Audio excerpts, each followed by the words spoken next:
Have you ever whispered to yourself at 2 a.m., "Tomorrow I'll change everything.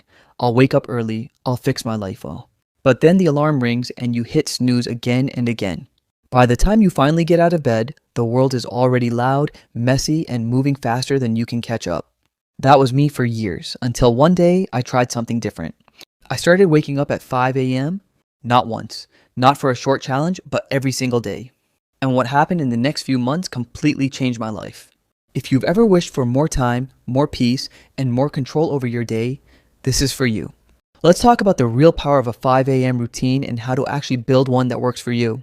I used to wake up to the loudest alarm possible, heart racing before my eyes even opened. No wonder I started my day in survival mode. Then I made a small change. I got a sunrise alarm clock, the kind that slowly lights up the room like a rising sun. That gentle light told my brain, it's morning, and I started waking up without stress.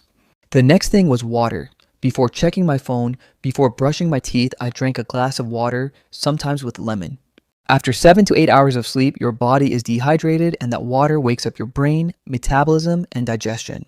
A small step, but powerful. I also used to skip workouts, thinking I needed a full gym and an hour of free time. But the truth is, you don't. Sometimes I do 10 minutes of yoga, other times just a short walk outside. The point is movement. Get your blood flowing, wake up your muscles, release dopamine and serotonin, and prove to yourself that you can follow through. And here's something most people miss. You need natural light in the morning. Even 5 minutes outside tells your body it's daytime. So I began walking in the morning sunlight. No headphones, just my thoughts. And it felt like I was finally living, not rushing. By 5:45 a.m., while the world still sleeps, I sit in silence. No phone, no noise, just breathing. At first, I thought meditation was a waste of time, but after a few weeks, I noticed I was calmer, less reactive, more present. Even 5 minutes made a difference.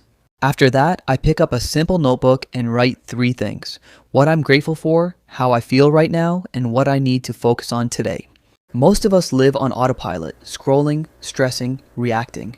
Journaling puts you back in control.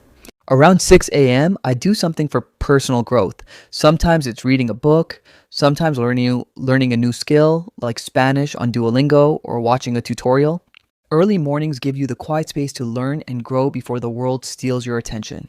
By 6:30 or 7, it's time for breakfast. Not sugar and empty calories, but real fuel.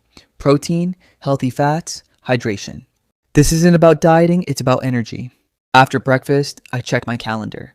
Not to stress, but to prioritize. What's the one thing that really matters today? What can I postpone or eliminate? What will make today a win? I write it down. And then, for 30 seconds, I close my eyes and visualize myself winning the day. Calm, focused, confident. That tiny step sets your brain on autopilot for success. But let me be honest, waking up at 5 a.m. wasn't easy.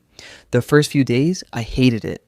My body felt stiff, my brain foggy, and I wanted to crawl back into bed. But I didn't stop, because all change starts with resistance.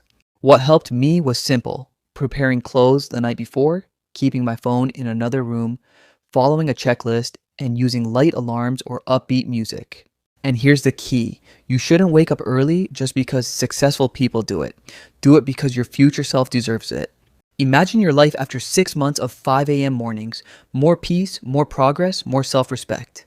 Of course, this only works if you make it sustainable. Be consistent, but don't expect perfection on day 1. Wake up 15 minutes earlier each week if needed. Prioritize sleep. 5 a.m. means nothing if you're sleep deprived. Personalize your routine.